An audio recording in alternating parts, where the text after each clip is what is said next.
Olá pessoal, no vídeo de hoje vamos falar sobre o livro A Noite, do escritor Elie Wiesel.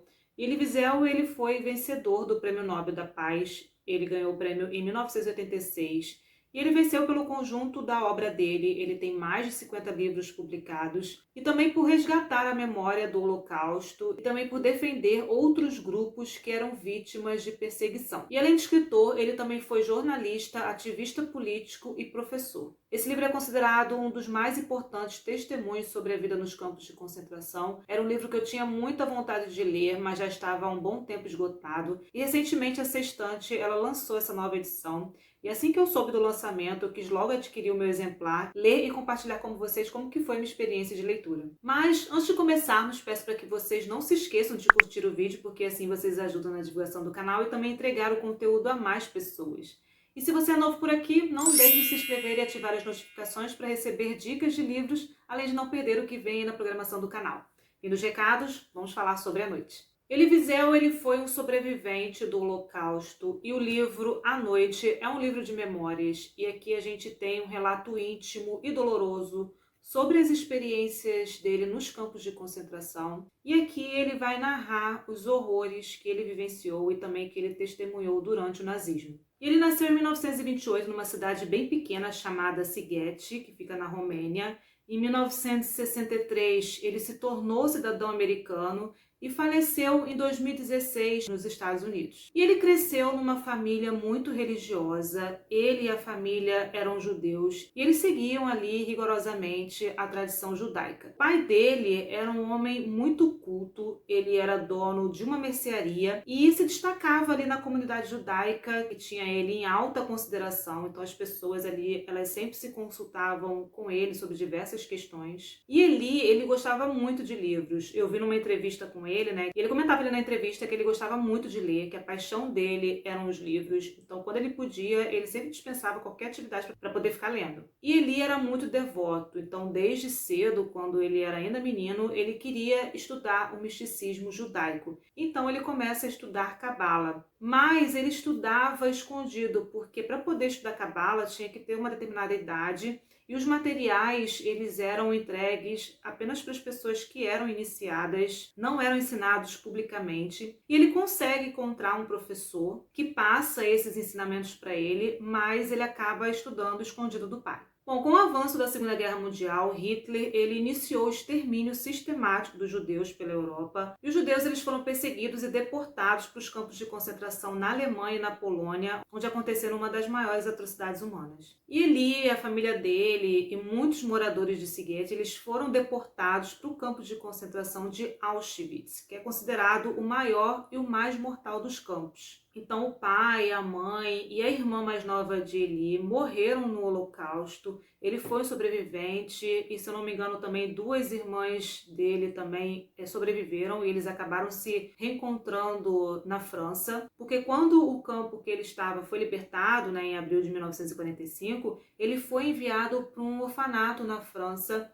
e ele comenta que ele ficou muito desacreditado com a humanidade, também com a educação, porque muitas atrocidades ali que ele vivenciou e que ele testemunhou foram cometidas por pessoas que eram intelectuais. Ele comenta na entrevista que muitas dessas pessoas tinham doutorado e para ele a educação tinha outra função, né? A educação, os estudos deveria ser uma maneira de impedir essas atrocidades humanas, mas não foi isso que aconteceu e isso abalou sua fé na humanidade. O livro ele é narrado por Eliezer, um adolescente judeu. E quando a história aqui começa, ele ainda está morando em Sighet, que é a sua cidade natal. E como eu falei, ele se interessava muito pelos estudos da Cabala e ele consegue um professor para poder auxiliar ele ali nos estudos, para ajudar ele ali nos estudos. Mas o estudo acaba sendo interrompido porque o professor dele, que também era judeu, acabou sendo deportado. E o que acontece? Ele era estrangeiro e nessa época todos os judeus estrangeiros eles tinham sido deportados. Só que meses depois ele consegue voltar para Sighet e ele tenta alertar todos ali da cidade, da comunidade judaica, sobre os riscos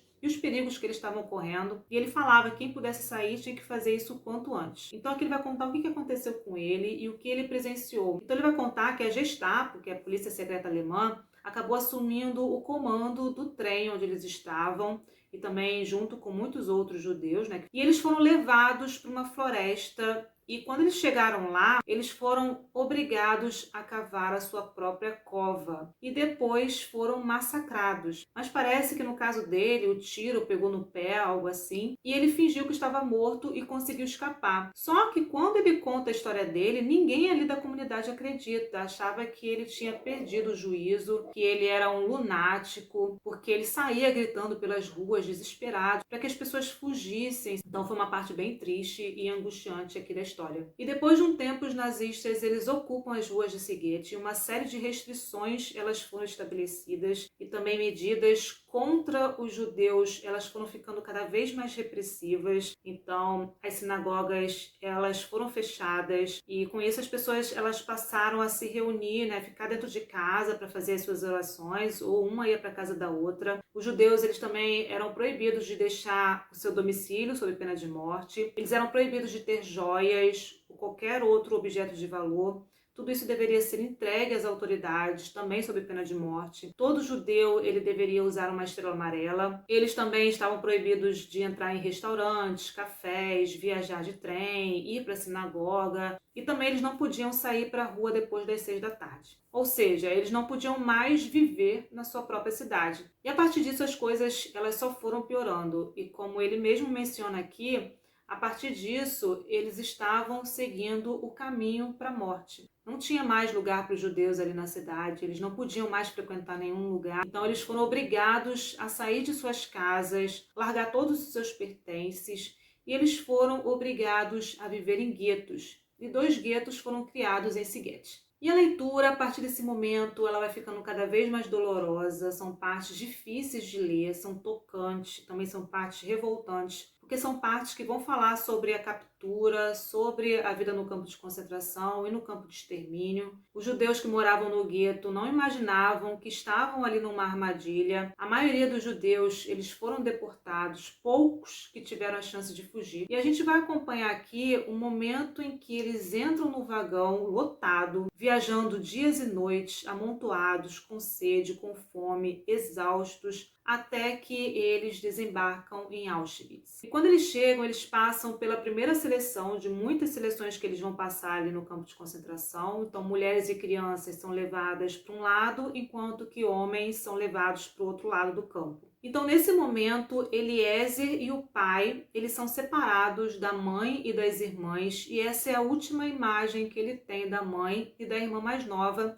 essa imagem delas se afastando, indo para outra direção do campo. E como eu falei, os prisioneiros, eles passavam por várias seleções. Em uma dessas seleções, os soldados, eles avaliavam a saúde dos prisioneiros, quais tinham condições de trabalhar, se tivesse algum tipo de doença ou se eles estivessem debilitados, eles eram levados para o campo de extermínio e para o crematório. Então, depois disso, Eli e o pai, eles seguiram para o campo de trabalho e ele testemunhou muitas atrocidades, ele vivenciou situações cruéis, situações inimagináveis, e sua fé na humanidade, na bondade que ele tanto acreditava, foram abaladas. Ele também passa a questionar Deus. Eu não vou entrar em detalhes sobre os relatos ali no dia a dia do campo de concentração, porque a história, os detalhes assim são bem pesados, mas o campo que ele estava foi libertado em 1945, e pouco depois ele acaba se olhando no espelho e ele não se reconhece. E eu vi uma foto dele tirada no campo de concentração no dia da libertação, né, em abril de 1945, e são cenas chocantes. Eu também fiquei vendo as fotos de Auschwitz na internet e eu sempre fico muito chocada, muito horrorizada. E eu fiquei também imaginando as pessoas que visitam o lugar hoje em dia pessoalmente. Deve ser realmente uma sensação aterrorizante. Eu ficaria apavorada. Essa foi uma leitura que me deixou aterrorizada, foi uma leitura bem triste, bem angustiante. Você termina de ler aqui esse livro com a fé na humanidade bem abalada. E assim que o livro chegou, eu comecei a ler, li num dia, fiz várias marcações. Esse livro aqui, ele é bem curto. Esse livro, ele faz parte de uma trilogia, mas pelo que eu vi só tem em inglês. Mas de qualquer maneira eu vou deixar os links disponíveis aqui na descrição do vídeo. E lembrando que comprando através dos links, vocês ajudam o canal. Então é isso, pessoal. Essas foram as minhas considerações sobre o livro A Noite, de Elie Wiesel. Se você já leu esse ou outro livro do escritor, deixe aqui nos comentários como que foi a sua experiência de leitura. Nesse vídeo aqui em cima eu compartilho sobre os 10 livros de bolso que eu tenho aqui na minha estante, que já foram lidos. E nesse vídeo eu compartilho minha leitura do Fim da Infância, do escritor Arthur C. Clarke.